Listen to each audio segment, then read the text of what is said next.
On है। जितना भी सैलरी वाला आईटीआर होता है उसमें एक चीज रहती है जो रहता है एचआरए, ठीक है। उसका फुल फॉर्म क्या होता है? Rent allowance. उसका एग्जेम्पशन मिलता है, ठीक है। एचआरए क्या होता है? एक पेमेंट होता है जो कंपनी एम्प्लॉय को देती है, लेकिन वो पूरा पेमेंट टैक्सेबल नहीं होता है, उसका कुछ हिस्सा एग्जेम्प्ट होता है, ठीक है। अब वो एग्जेम्पशन की जो वैल्यू रहती है उसको कैलकुलेट करने का एक तरीका है जो कि लॉ में लिखा हुआ है। वो क्या है? 3 चीज अपन कैलकुलेट करेंगे और उन तीनों में से जो सबसे कम होगा वो क्या होगा? एग्जेम्पशन की वैल्यू, ठीक है। फॉर एग्जाम्पल एक केस में एक्चुअल एचआरए कंपनी से मिला कितना? 1,18,000, ठीक है।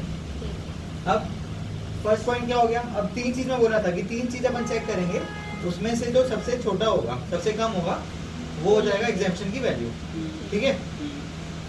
फर्स्ट पॉइंट है एक्चुअल एचआरए, ठीक है, जो अपने केस में 1,18,000, ठीक है। दूसरे केस में 40% ऑफ बेसिक सैलरी, वो भी अलग से उनके फॉर्म 16 में लिखा रहता है बेसिक सैलरी, ठीक है। तीसरा क्या हो गया? एक्चुअल में जो रेंट पे हुआ है minus 10% of basic salary. Actual rent जो साल भर में पे करें minus 10% of basic salary. Basic salary का मतलब क्या होता है? बेसिक सैलरी का मतलब क्या होता है? Basic salary plus DA. इस फॉर्मूला के लिए, मैं इस फॉर्मूला के लिए बस बता रहा हूँ, बेसिक सैलरी प्लस डीए। अभी अपन, मैं पूरी चीज बता दिया हूँ, वापस रिपीट कर रहा हूँ सर। अभी अपन क्या कैलकुलेट कर रहे हैं? एचआरए का एग्जेम्पशन, ठीक है। उसको कैलकुलेट करने में क्या देखेंगे? 3 चीज देखेंगे, उसमें से जो सबसे कम रहेगा वो एचआरए का एग्जेम्पशन हो जाएगा। पहली चीज एक्चुअल एचआरए रिसीव, दूसरी चीज क्या है? 40% ऑफ बेसिक सैलरी, तीसरी चीज क्या है? Actual rent paid minus 10% of basic salary. ये तीनों निकाल लेंगे अपन। तीनों में जो सबसे कम रहेगा वो एचआरए का एग्जेम्पशन रहेगा।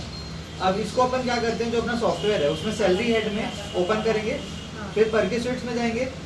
परकी स्वीट्स में एचआरए का एक वो रहता है हेड, उसमें जाके अपन को 2 चीज डालनी पड़ती है, एक्चुअल रेंट पेड और एचआरए कितना रिसीव हुआ है। बाकी फिर वो अपने आप कैलकुलेट कर लेता है, डाल के दिखा देता है। मेरा पास डालो कैमरा में, जैसे राधा मैम का देखते हैं।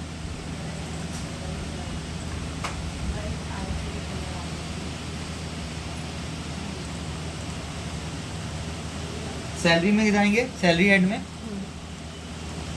परविसेट्स एंड अलाउंसेस, यहाँ पे एचआरए आ गया अलाउंस में, यहाँ पे एचआरए रिसीव्ड, यहाँ डबल क्लिक करोगे तो ये मंथ वाइज आ गया। आप 1 महीने का लिखो और रिपीट अमाउंट कर दोगे तो हर महीने में अपने आप आ जाएगा। एचआरए सिर्फ मेट्रो सिटीज का ही क्लेम होता है ना? नहीं, मेट्रो सिटीज में जैसे मैं यहाँ क्या बताया, 40% ऑफ बेसिक सैलरी, मेट्रो में वो 50 हो जाता है, लेकिन क्या 40 और मेट्रो में 50। और मेट्रो इनकम टैक्स एक्ट में लिखा हुआ है बॉम्बे, दिल्ली, चेन्नई और कोलकाता, बस बेंगलोर भी नहीं है, अहमदाबाद भी नहीं है।